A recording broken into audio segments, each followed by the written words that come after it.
तो तीसरा तरीका अच्छी दरखास्तों को रफा दफा करने का या रोकने का, वो है कि ये दरखास्त विदेशियों के द्वारा आई है, विदेशी देशों से आई है, इसलिए ये नहीं होना चाहिए। मतलब कि मैं कुछ एक संगठनों के बारे में बता रहा हूँ, जो जैसे द अन्ना है या तो द सुब्रमण्यम स्वामी है, उसका संगठन है शंखनाद, और दूसरा है ये इंडिया अगेंस्ट करप्शन। उनके कार्यकर्ता संपर्क में आए और उनको ये right to recall, MRCM, jury system, ये सारे कानून अच्छे लगे। मैंने उनको कहा कि आप अपने नेता को बोल सकते हो कि वो अपने संगठन के एजेंडा में इसे ऐड करें। तो कुछ एक जवाब जो आए मैं उसके बाद कि एक तो ये कानून के बारे में बात करोगे तो 11वें संगठन में यूनिटी खत्म हो जाएगी, इसलिए यूनिटी इज इंपॉर्टेंट। देश बाढ़ में जाए, अच्छे कानून बाढ़ में जाए, यूनिटी इंपॉर्टेंट है, इसलिए राइट टू रिकॉल को भूल जाओ, जूरी सिस्टम को भूल जाओ, सारे अच्छे कानून को भूल जाओ। दूसरा तर्क दिया कि टाइमिंग राइट नहीं है, कि राइट टू रिकॉल का ड्राफ्ट, क्योंकि राइट टू रिकॉल को तो अन्ना लिप सर्विस देते हैं, तो कार्यकर्ताओं ने कहा कि ड्राफ्ट दो, right to recall MP, right to recall MLA का, तो कि ड्राफ्ट का राइट टाइम अभी नहीं आया। राइट टाइम 1 साल हो गया, 1 साल से ऊपर हो गया। 8 अप्रैल 2011 को द अन्ना ने राइट टू रिकॉल के बारे में बोला था, उस बात को अभी 1 साल और 2-3 महीने होने आए, अभी तक ड्राफ्ट नहीं दिया। तो राइट टाइम अभी ड्राफ्ट का नहीं है, राइट टाइम आएगा 1 साल, 2 साल, 10 साल अगले जन्म में, तब वो अन्ना और छोटे अन्य ड्राफ्ट देंगे। तीसरा तर्क उनका आता है, ये विचार तो विदेशियों का विचार है, ये भारत में एप्लीकेबल नहीं है, अच्छा बुरा कुछ भी हो, ये विचार विदेश का है, मेड इन अमेरिका, यानी हमें उसका भारत में यूज नहीं करना चाहिए। तो आप ये जितने भी 2-3 तर्क मैं इसके सामने रखता हूं कि जो भी ये कहता है कि विदेशी विचार है इसलिए भारत में नहीं होना चाहिए, उसको पूछो कि भाई तुम्हारा मोबाइल फोन किस देश में बना है, और यदि वो मेड इन इंडिया नहीं है तो उसका मोबाइल फोन छीन लो और तोड़ दो उसका, वहीं उसके सामने ही तोड़ दो कि ये विदेशी मोबाइल फोन क्यों यूज कर रहा है। उसकी गाड़ी देखो कौन सी है, और उसकी गाड़ी मेड इन इंडिया हो, मान लो होंडा की या मेड इन इंडिया, पर उसके स्पेयर पार्ट बहुत सारे मेड आउटसाइड इंडिया हो गए। जैसे होंडा गाड़ी है तो उसका ट्रांसमिशन, उसका ब्रेक सिलेंडर, वो सब कुछ बाहर से आता है। तो उसकी गाड़ी में जितने भी non made in India part है, जो मेड इन इंडिया नहीं है, वो सारे पार्ट निकाल के उसके सामने बाहर रख दो और उसके सामने हथौड़ा मार मार के वो चूर चूर कर दो कि भाई ये चीज़ें मेड इन इंडिया नहीं, आपको इस्तेमाल करते हो। उसके घर में देखो माइक्रोवेव ओवन कहाँ का बना हुआ है, उसके घर में जितना भी फर्नीचर है जो कि इंडिया बाहर का है, वो भी तोड़ के बाहर कूड़े में फेंक दो कि भाई हमें हम भारत देश के आम नागरिक के फायदे की जब बात आती है और कोई कहता है कि right to recall district education officer होना चाहिए, तो कि ये अमेरिका का विचार है, यानी आम आदमी के जब फायदे की बात आई तो अमेरिका का विचार गलत विचार हो गया। और जब आपके फायदे की बात आई कि आपको ब्लैकबेरी यूज करना है या मोबाइल फोन यूज करना है या माइक्रोवेव यूज करना है, तब ये बात नहीं आती कि अमेरिका का प्रोडक्ट है या विदेश का प्रोडक्ट है इसलिए यूज नहीं होना चाहिए। और इसी तरह से यदि अमेरिका की चीजें इसलिए नहीं होना चाहिए तो डब्ल्यूटीओ की शर्तें क्यों मान ली सुब्रमण्यम स्वामी ने 1991 में, और द अन्ना क्यों नहीं बोल रहे कि भाई हमें डब्ल्यूटीओ के एग्रीमेंट कैंसिल करने चाहिए, जो भी गवर्नमेंट ऑफ इंडिया ने डब्ल्यूटीओ के साथ शर्तें की है वो कैंसिल करनी चाहिए। डब्ल्यूटीओ के साथ जो शर्तें की है वो तो भारत के हित के खिलाफ भी जा रही है, वो भी सारी शर्तें मेड इन अमेरिका है। डब्ल्यूटीओ वो अमेरिका की गुलाम संस्था है, अमेरिका और ये पश्चिमी राष्ट्रों की। तो उन्होंने जो शर्तें भारत पे ला दी है, या एसईजेड का कानून जो कि अमेरिका की सरकार और विदेशों की सरकार ने भारत की सरकारों पे लादा था, वो सारे कानून उन्हें मंजूर है। लिबरलाइजेशन के कानून हो या प्राइवेटाइजेशन के कानून, वो सारे पश्चिम के कानून उन्हें मंजूर है। लेकिन जब नागरिक के हित में बात आई, नागरिक की सत्ता बढ़ाने की बात आई, राइट टू रिकॉल या जूरी सिस्टम, तब वो कानून विदेशी हो जाता है और हमारे लिए एंटी नेशनल हो जाता है। दूसरा कि ये किसने कहा कि राइट टू रिकॉल विदेशी कंसेप्ट है। 1870 में सत्याग्रह प्रकाश दयानंद सरस्वती जी ने लिखा था, उसमें लिखा था राजा प्रजाधीन होना चाहिए, और यदि राजा प्रजाधीन न हुआ तो राजवर्ग प्रजा को लूट लेगा, प्रजा कमजोर हो जाएगी, राष्ट्र का नाश होगा। ये बात 1870 में महात्मा दयानंद सरस्वती ने की थी। क्या ये विदेशी विचार हुआ? और दयानंद सरस्वती जी ने ये दोनों श्लोक लिए थे अथर्ववेद से, जो कि हजारों लाखों साल पहले भारत में लिखा गया था। तो ये विदेशी विचार कैसे हुआ? तो द अन्ना और द सुब्रमण्यम स्वामी दोनों बार बार ये कहते हैं कि ये विदेशी विचार है, right to recall Supreme Court जज, right to recall High Court जज, राइट टू रिकॉल गवर्नर, यानी right to recall chief minister, right to recall prime minister, ये विदेशी विचार है, इसलिए भारत में नहीं आना चाहिए। तो ये बात उनकी झूठ है। वो सारे, जब बड़ी कंपनियों के हित में कोई विदेशी विचार होता है, जैसे SEZ का कानून या WTO की शर्तें, जब मल्टीनेशनल कंपनियों के हित में होता है तो वो दूसरे दिन उस विदेशी विचार का स्वीकार कर लेते हैं। जैसे सुब्रमण्यम स्वामी 1990 में कॉमर्स मिनिस्टर थे, तो उन्होंने विदेशी विचार यानी WTO की शर्तों को स्वीकार कर लिया, तारीफ भी की थी उन्होंने। और इतना ही नहीं, जो स्वदेशी में मानने वाले लोग थे, राजीव दीक्षित वगैरह, उनको उन्होंने कहा था कि ये झूठे स्वदेशी है। ये आपको गूगल करोगे, फॉल्स नेशनल स्वदेशी सुब्रमण्यम स्वामी 1990-91, ये आप गूगल करोगे तो आपको उनके लिखे हुए आर्टिकल मिल जाएंगे जिसमें उन्होंने स्वदेशियों को झूठा स्वदेशी कहा था। दूसरा तर्क आता है कि क्या अमेरिका में कोई दवाई ढूंढी जाती है तो क्या वो भारत के पेशेंट पे काम नहीं करेगी? जैसे क्विनाइन है या जो भी मेडिसिन है, कोई बहुत लंबा लिस्ट हो जाएगा। अमेरिका का सैनिक कोई बंदूक इस्तेमाल करता है और मैं कहूँ कि भी इस तरह की बंदूक हमें बनानी चाहिए, उनके डिज़ाइन की कॉपी करके या डिज़ाइन को अडॉप्ट करके, तो क्या आप ये कहोगे कि ये बंदूक है वो अमेरिका में दुश्मन को मारती है, लेकिन भारत के अंदर ये दुश्मन को नहीं मारेगी? जो मिसाइल उन्होंने बनाई है उसी तरह मैं नहीं कहता उनकी मिसाइल हमें खरीदनी चाहिए, नहीं खरीदनी चाहिए। ऊपर से मैं उल्टा बोल रहा हूँ कि हमें हथियार खुद बनाने चाहिए, सर से पांव तक सारे हथियार खुद बनाने चाहिए। पर जो हथियार वहां काम कर रहे हैं वो यहाँ भी काम करेंगे। तो इस तरह से जब टेक्नोलॉजी की बात वहां काम करती है तो जो एडमिनिस्ट्रेटिव प्रोसीजर का सवाल आता है, तो ये कह के नकार देना कि अंग्रेज ने बनाई, ये अमेरिका ने बनाई हुई प्रोसीजर है, जैसे right to recall district education, वो गलत बात है। दूसरा कि क्या इंग्लैंड ने ऐसा विचार रखा था कि भाई ये प्रोसीजर भारतीयों की है या ये प्रोसीजर चाइनीज़ की है इसलिए हम इसको अडॉप्ट नहीं करेंगे? मैं उसका एग्जांपल देता हूँ कि एडमिनिस्ट्रेशन, पूरी दुनिया के एडमिनिस्ट्रेशन में एक ये समस्या होती है कि नए अधिकारियों का चयन कैसे हो, नए क्लार्कों की भर्ती करनी हो, नए सैनिकों की भर्ती करनी हो, या तो नए ये मैजिस्ट्रेट की भर्ती करनी हो, तहसीलदार की, पटवारी की, किसी की भी। तो पहले ब्रिटेन में एक ही इस तरह का सिस्टम था कि जो बड़े अधिकारी होते थे, वरिष्ठ अधिकारी होते थे, वो भर्ती करते थे, वो कमेटी बनाते थे और कमेटी वो रिक्रूटमेंट करती थी, और उसकी वजह से बड़े पैमाने पे भाई भतीजावाद और रिश्वतखोरी होती थी। तो जब ब्रिटेन के लोग चीन के संपर्क में आए तो उन्होंने देखा कि चीन की प्रक्रिया है कि अधिकारियों का चयन लिखित परीक्षा से होता है। चाइना में पिछले 2000 साल से अधिकारियों का चयन है, न्यायाधीशों का चयन है, वो लिखित परीक्षा से होता है। ये सिस्टम कन्फ्यूशियस ने बनाई थी, मैं एग्जैक्ट ईयर भूल गया, आप गूगल करोगे कन्फ्यूशियस और रिक्रूटमेंट सिस्टम रिटर्न एग्जाम इस तरह से, तो आपको बहुत सारे आर्टिकल मिलेंगे कि कन्फ्यूशियस ने ये सबसे पहले सिस्टम बनाया था कि पूरे कंट्री में एक रिटर्न एग्जाम होगा और उस रिटर्न एग्जाम में जो मेरिट में पोजीशन आएगा उसके अनुसार अधिकारी की पोजीशन में रिक्रूटमेंट होगा, सारे जूनियर रैंकिंग ऑफिसर का, पटवारी, तहसीलदार, कांस्टेबल, सैनिक वगैरह। तो जब अंग्रेजों ने ये सिस्टम देखा तो उन्होंने देखा कि हाँ ये सिस्टम अच्छी है क्योंकि इसमें भाई भतीजावाद नहीं होता या न के बराबर होता है, तो तुरंत उन्होंने वो सिस्टम इंग्लैंड में अडॉप्ट की। इंग्लैंड में रिटर्न एग्जाम का सिस्टम आया, उसके बाद ICS इंडियन सिविल सर्विसेज का सिस्टम शुरू हुआ, उसके बाद UPSC का गठन हुआ उसी की प्रणालिका के आधार पर। और रिक्रूटमेंट बाय रिटर्न एग्जाम जो आज हमारे यहाँ है, रिक्रूटमेंट बाय रिटर्न एग्जाम, वो चीन से इंग्लैंड गया, इंग्लैंड से भारत में आया। अब क्या हमें ये कहना चाहिए कि ये तो चीन की प्रोसीजर इसलिए हमें निकाल देना चाहिए और हमें इंटरव्यू के द्वारा लेना चाहिए? और आप जहाँ देखो, जहाँ इंडिया में इंटरव्यू के द्वारा रिक्रूटमेंट होता है, जैसे जुडिशरी, वहाँ भ्रष्टाचार ज़्यादा है, नेपोटिज्म, भाई भतीजावाद ज़्यादा है। आप पूरी जुडिशरी देख लीजिए, वहाँ पे 2 ही पैरामीटर होते हैं रिक्रूटमेंट के कि आप किसी बड़े जज के या पब्लिक प्रोसिक्यूटर पे या यूनिवर्सिटी वाइस चांसलर या मिनिस्टर के रिश्तेदार है, या तो कोई कॉर्पोरेट लॉबी आपके लिए स्पॉन्सरशिप कर रही है, कोई बहुत बड़ा औद्योगिक गृह है वो जजों को पैसा दे रहा है आपके रिक्रूटमेंट के लिए, तो रिक्रूटमेंट हो जाएगा, या तो भाई भतीजावाद, ये 2 ही। जबकि जहाँ जहाँ रिक्रूटमेंट बाय रिटर्न एग्जाम है, state public service commission, union public service commission, जहाँ रिटर्न एग्जाम से रिक्रूटमेंट होता है वहाँ भाई भतीजावाद कम होता है। तो इस तरह से अंग्रेजों ने कभी इस बात को नहीं देखा कि ये दूसरे देश की प्रणाली का हमें स्वीकार नहीं करना चाहिए।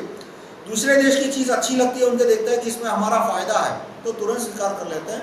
एक मैंने आपको दिया रिटर्न एग्जाम का, दूसरा एग्जाम्पल मैं देता हूँ आपका रॉकेट और मिसाइल का। रॉकेट और मिसाइल की खोज किसने की थी? टीपू सुल्तान ने। और अंग्रेजों ने देखा कि ये तो बहुत अच्छा हथियार है, तो उन्होंने तुरंत, टीपू सुल्तान की सेना जब हार गई तो सारे रॉकेट उन्होंने छीन लिए, मतलब, और ये कहकर नहीं चला दिए कि ये तो विदेशियों ने बनाया है, ये तो हमसे इंफीरियर है। उन्होंने देखा कि विदेशी हो, देशी हो, सुपीरियर हो, इंफीरियर, ये हथियार बहुत काम की चीज़ है। तो उन्होंने वो सारे हथियार इंग्लैंड भेजे। टीपू सुल्तान के जो इंजीनियर थे उनको बोला कि भाई तुम यदि इंग्लैंड जाते हो या हमारी मदद करने जाते हो तो हम पैसा देंगे, जिंदा रखेंगे, और नहीं करोगे तो मार डालेंगे। तो इस तरह से टीपू सुल्तान के जो लॉयल इंजीनियर थे वो भाग गए, या तो उनकी हत्या हो गई। लेकिन कुछ एक इंजीनियर थे जो कि इंग्लैंड के साथ मिल गए, इंग्लैंड की सेनाओं के साथ, और उसके बाद इंग्लैंड ने और ज़्यादा अच्छे रॉकेट बनाए। तो ये कहना कि ये चीज़ विदेशियों की है इसलिए हम नहीं लेंगे, तो इसमें नुकसान हमारा है। आज हम कहें कि भाई ये राइफल की खोज, ये एनफील्ड राइफल की खोज अंग्रेजों ने की थी इसलिए हम राइफल का यूज़ नहीं करेंगे, तो नुकसान हमारा है। दुश्मन की सेना तो राइफल लेके आ ही जाएगी। तो हर एक चीज़ में हमें ये देखना होता चाहिए कि ये जो कानून, प्रस्तावित कानून है, एक उस कानून से भारत में नुकसान होगा, यदि नुकसान होगा तो फाड़ के फेंक दो, फायदा होगा, कितना फायदा होगा, नुकसान से ज्यादा फायदा होगा, किसको नुकसान होगा, गलत आदमी को नुकसान होगा या अच्छे आदमी को नुकसान होगा। जैसे मेरी एक प्रोसीजर है कि जुडिशरी में रिक्रूटमेंट सिर्फ रिटर्न एग्जाम से होना चाहिए, कोई इंटरव्यू नहीं होना चाहिए, क्योंकि इंटरव्यू लेने के लिए जो हाईकोर्ट के जज और रिटायर्ड हाईकोर्ट के जज आते हैं वो बड़े पैमाने पे भ्रष्टाचार और भाई भतीजावाद चलाते हैं। तो रिटर्न एग्जाम की सिस्टम रखते हैं कि सिर्फ रिटर्न एग्जाम से रिक्रूटमेंट होगा, तो उसमें नुकसान कितना है? भ्रष्ट हाईकोर्ट जजों का, हाईकोर्ट के जज का, सुप्रीम कोर्ट के जज, उन लोगों का नुकसान है। एक आम आदमी का तो फायदा है, उसका तो रिश्तेदार है नहीं कोई हाईकोर्ट में, उसका रिक्रूटमेंट होने के चांसेस बढ़ गए। तो ये पहले देखना चाहिए कि रिक्रूटमेंट बाय रिटर्न एग्जाम का सिस्टम चाइनीज है इसलिए नकार दो, ऐसा नहीं होना चाहिए। इसमें आम भारत के नागरिक का फायदा है, नुकसान है तो गलत आदमियों का नुकसान है। भले गलत आदमियों का जितना नुकसान होता है वो होता रहे, अच्छे आदमी का फायदा है, आम भारतीय का फायदा है, ये कानून हमें एक्सेप्ट कर लेना चाहिए। दूसरा उनका सवाल आता है कि ये कानून की बात करोगे तुम, राइट टू रिकॉल पीएम की बात करोगे, राइट टू रिकॉल सीएम की बात करोगे, राइट टू रिकॉल जज की बात करोगे, तो हमारे संगठन की यूनिटी भंग हो जाएगी। एक शंखनानी ने तो यहाँ तक मुझ पर इल्जाम डाला कि मैं राइट टू रिकॉल की बात इसलिए कर रहा हूँ क्योंकि मैं कांग्रेस का एजेंट हूँ। ये शंखनादी है, वो इतने डरपोक आदमी है कि अपना नाम देने से घबराता है। मैंने उस शंखनादी से पूछा तू अपना नाम में मुझे दे, क्योंकि मुझे अखबार में एडवर्टाइज देनी है कि मैं तेरा नाम और तू मुझे लिख के दे कि ये तेरा आरोप है, ताकि तेरे जो कलीग है वो देख सके कि तेरे IQ का लेवल क्या है। कि यदि तू कहता है कि राइट टू रिकॉल का मैं प्रचार इसलिए कर रहा हूँ ताकि कांग्रेस को फायदा हो, और मैं राइट टू रिकॉल का प्रचार इसलिए कर रहा हूँ ताकि सुब्रमण्यम स्वामी की बदनामी हो, भाई सुब्रमण्यम स्वामी की बदनामी इसलिए हो रही है क्योंकि उन्होंने राइट टू रिकॉल का विरोध किया। मैं तो राइट टू रिकॉल का प्रचार 1998 से कर रहा हूँ। मुझे तो पता भी नहीं था कि सुब्रमण्यम स्वामी राइट टू रिकॉल के विरोधी है या समर्थक है। मैं तो सोचता था कि वो समर्थक है, क्योंकि जनता पार्टी के मैनिफेस्टो में उनके सिग्नेचर है, और जनता पार्टी के मैनिफेस्टो में राइट टू रिकॉल लिखा है 1977 के मैनिफेस्टो में। मुझे तो 2011 में कहीं जाके पता चला कि वो राइट टू रिकॉल का विरोध कर रहे हैं, जगह जगह जाके, कि राइट टू रिकॉल बकवास है, राइट टू रिकॉल का विरोध करो, राइट टू रिकॉल है वो देश में तबाही मचा देगा, प्रलय ला देगा, इंस्टेबिलिटी आ जाएगी। उसका पता तो मुझे 2011 में चला, और वो राइट टू रिकॉल का प्रचार, वो राइट टू रिकॉल का विरोध कर रहे हैं, और वो भी गलत विरोध कर रहे हैं। उनके कार्यकर्ता खुद मान गए मेरा प्रोसीजर कोड पढ़ने के बाद कि इससे इंस्टेबिलिटी नहीं आने वाली, और उनके कार्यकर्ताओं ने समझाया सुब्रमण्यम स्वामी को कि स्वामी जी ये जो राइट टू रिकॉल की प्रोसीजर है उसमें कोई गुंजाइश नहीं है इंस्टेबिलिटी आने की, क्योंकि पॉजिटिव रिप्लेसमेंट है। ऐसा नहीं है कि कैंडिडेट की नौकरी से जा रहा है। कैंडिडेट की नौकरी तभी जाएगी जब दूसरे कैंडिडेट को, उस कैंडिडेट को जितने मिले उससे 10% ज़्यादा अप्रूवल मिल रहे हैं, और तीसरा तब आएगा जब उससे दूसरे वाले से ज़्यादा 10% अप्रूवल मिलेंगे। यानी वर्स्ट केस मैथमेटिकल सिनारियो ले लो तो अधिक से अधिक 10 रिकॉल होंगे, 10 से ज़्यादा होने की गुंजाइश ही नहीं है, क्योंकि आंकड़ा 100% क्रॉस हो गया। तो इस सेंस में रिप्लेसमेंट तभी होगा जब कैंडिडेट हरामी है, कैंडिडेट बदमाश है, और कैंडिडेट यदि reasonable level of honesty maintain करता है तो लोग उसके रिकॉल का प्रयत्न भी नहीं करेंगे, एक भी रिकॉल नहीं होगा। अमेरिका में राइट टू रिकॉल है तो मुश्किल से 1000, 2000, 3000 में से एक अधिकारी का रिकॉल होता है, क्योंकि अधिकारी बदतमीजी नहीं करता कि रिकॉल करने की नौबत आए। तो ये सारे तर्क सुनने के बाद भी सुब्रमण्यम स्वामी हर जगह जाते और कहते हैं कि राइट टू रिकॉल का विरोध करो, राइट टू रिकॉल नॉनसेंस है, राइट टू रिकॉल से इंस्टेबिलिटी आ जाएगी। तो भाई गलती उनकी है।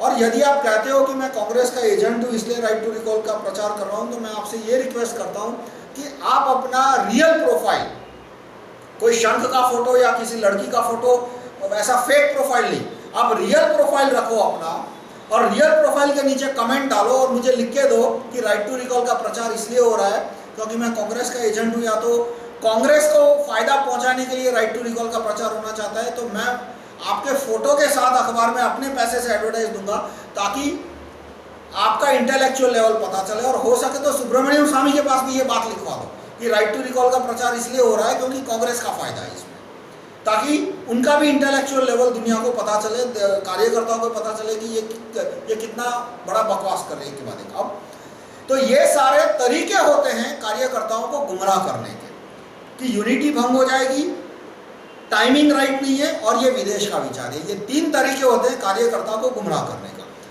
ये नेता द अन्ना या छोटे अन्ने या सुब्रमण्यम स्वामी क्यों कार्यकर्ताओं को गुमराह कर रहे हैं, मैं उसकी भी वजह बताऊं कि आप पहले देखो कि टाइम्स ऑफ इंडिया में, Indian paid Times of India, जितने भी अखबार है, यदि कन्वर्सेशन आपको ठीक करना है तो मैं उसके आगे आप पेड शब्द लगाओ। कभी टाइम्स ऑफ इंडिया शब्द अकेला मत बोलो, बोलो तो बोलो paid Times of India. Indian express शब्द अकेला मत बोलो, बोलो तो बोलो paid Indian express. Star news अकेला मत बोलो, बोलो पेड स्टार न्यूज, पेड जी न्यूज। हर एक चैनल के सामने पेड शब्द लगा दो तो सारी एनालिसिस है वो 90% क्लियर हो जाएगी कि paid Times of India Subramanian Swamy की इतनी तारीफ क्यों कर रहा है। दूसरा शब्द पूछो कि कौन उसको इतना पैसा दे रहा है कि भाई तुम इसकी तारीफ करने का फ्रंट पेज पे आर्टिकल छापो। Paid Times of India Anna का फोटो क्यों 24 घंटे, टाइम्स ऑफ इंडिया रोज क्यों टाइम्स ऑफ इंडिया के फ्रंट पेज पे या थर्ड पेज पे आता है।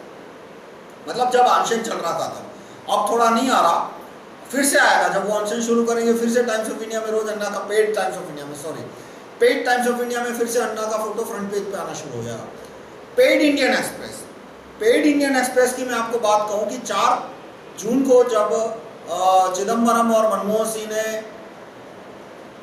दिल्ली में 4 जून 2011 में पंडाल में आग लगवाई थी और स्वामी जी के समर्थकों पे लाठीचार्ज करवाया था, उनकी पिटाई करवाई थी, उसके दूसरे दिन 6 जून, 5 जून को तो खबर पता चली, अखबारों में आई, सबको पता चली, 6 जून को रैली रखी थी भारत स्वाभिमान ट्रस्ट के कार्यकर्ताओं ने अहमदाबाद में। बड़ौदा से, सूरत से कुल मिला के 4000 लोग आए थे, 4000 लोगों की रैली हुई थी।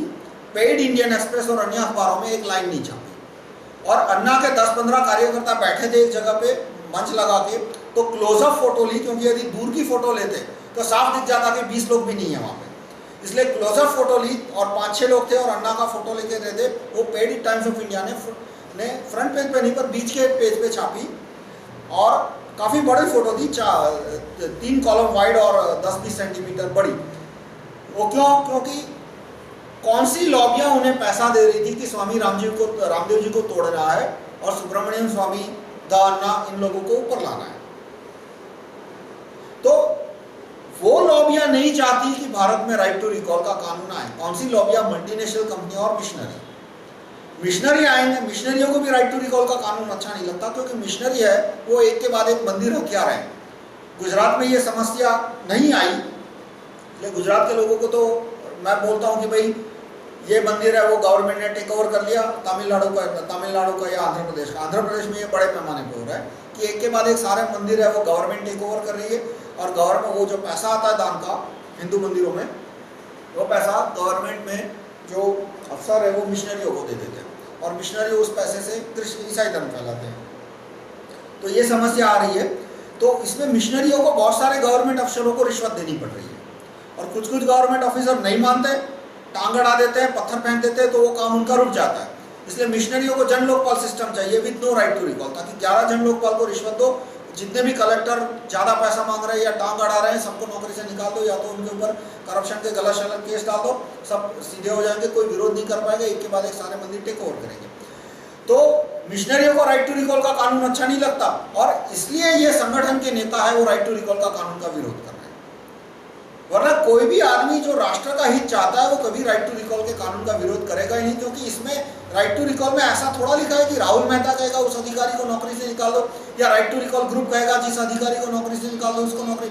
यहाँ पे सारे ड्राफ्टों में स्पष्ट बात है कि जो लोकल पब्लिक है राज्य की या तो जिले की या तो देश की, उसमें जब 55%, 51% एक थ्रेशोल्ड से ऊपर लोग जब ऑल्टरनेट व्यक्ति को अप्रूव करेंगे तब जो वर्तमान अधिकारी उसकी नौकरी जाएगी। तो कोई भी सच्चा राष्ट्रवादी राइट टू रिकॉल का कभी विरोध नहीं करेगा और इसलिए राजीव दीक्षित जी ने राइट टू रिकॉल का समर्थन किया था।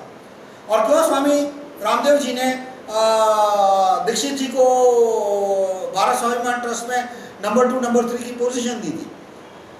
तो दीक्षित जी ने राइट टू रिकॉल का समर्थन इसलिए किया था, सारे अच्छे सच्चे राष्ट्रवादी हमेशा इस कानून का समर्थन करेंगे। और जिन संगठन जो मल्टीनेशनल कंपनियां मिशनरी इन नेताओं का अखबार में फोटो छापने के लिए या टीवी चैनल पर उनकी वाहवाही करने के लिए जो बड़े पैमाने पर पैसा खर्च कर रही है, वो मल्टीनेशनल कंपनियां और मिशनरी इनको कह रहे हैं कि यदि आपने राइट टू रिकॉल या जूरी सिस्टम या ऐसे कानूनों का प्रचार किया तो तुम्हें जो मीडिया फंडिंग मिल रहा है वो मीडिया फंडिंग हम बंद करा देंगे और तुम्हें अपने दूसरा असाइनमेंट उन्हें देते हैं कि तुम्हें अपने कार्यकर्ताओं को गुमराह करना है। कार्यकर्ता बोले कि भाई ये तो अच्छा कानून है, इस पे प्रचार करना है, तो कार्यकर्ताओं को बोल दो कि भाई 3 चीजें खतरे में आ जाएगी, यूनिटी खतरे में आ जाएगी, टाइमिंग राइट नहीं, और ये तो अमेरिका का कानून है, भारत में इसका विरोध करो। तो उनका जो आका है, उनके जो फाइनेंशियल आका है, मतलब मीडिया आका, जो एंटिटी, जो संगठन उनके मीडिया फंडिंग दे रहे हैं, वो संगठन नहीं चाहते कि भारत में अच्छे कानूनों का प्रचार हो, इसलिए वो संगठन के नेता सुब्रमण्यम स्वामी, द अन्ना, द छोटे अन्ना वगैरह इस कानूनों का सरेआम विरोध कर रहे हैं और कार्यकर्ताओं को कह रहे हैं इस कानून का विरोध करो। तो ये वीडियो तो 2 वीडियो मेरे यूनिटी के ऊपर है, ये वीडियो था मेरा टाइमिंग के ऊपर, और ये विदेशी विचार है इसका विरोध करो, इसलिए क्योंकि ये विदेशी, इसलिए ये नहीं कि भारत के हित में है या भारत के हित में नहीं, इसके ऊपर था। तो मैं फाइनली आपसे ये विनती करूंगा कि कोई भी अच्छे कानून की दरखास्त आती है तो 3 चीज़ें देखो आप, इस कानून से भारत की सेना मजबूत होगी या नहीं, भारत की प्रजा मजबूत होगी या नहीं, भारत की प्रजा की परिस्थिति सुधरेगी या नहीं। दूसरा,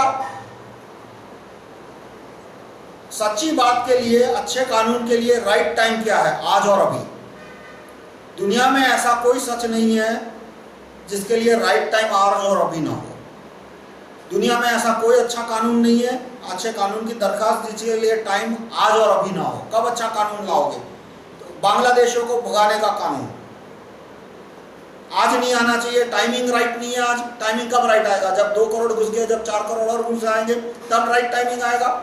बांग्लादेश में एक के बाद एक तहसील बांग्लादेशी टेक ओवर कर रहे हैं। एक देगंगा नाम का तहसील है, वहाँ अभी एक भी हिंदू नहीं बचा, सारे बांग्लादेशी मुस्लिम है और थोड़े पश्चिम बंगाल के मुस्लिम। 100% तहसीलें वो बांग्लादेशियों की होगी। तो राइट टाइमिंग कब आएगा? जब बाकी ऐसी 50 तहसीलें और बांग्लादेशियों से भर जाएगी तब। तो सच्चे कानून के लिए, अच्छे कानून के लिए राइट टाइम आज और अभी होता है। और ये बात कि हमारे फायदे में है ये कानून अच्छा है, इससे हमारे देश के लोगों का भला होगा, लेकिन ये कानून मेड इन अमेरिका है, तो वो बात गलत है और इसलिए रिजेक्ट कर दो इस कानून को, ये बात गलत है। और राइट टू रिकॉल के संदर्भ में कहूँगा कि ये कानून भारतीय है, 100% भारतीय है। दयानंद सरस्वती जी के सत्यार्थ प्रकाश में लिखा है, अथर्ववेद में लिखा है। 1925 में महात्मा चंद्रशेखर आज़ाद ने राइट टू रिकॉल की डिमांड की थी।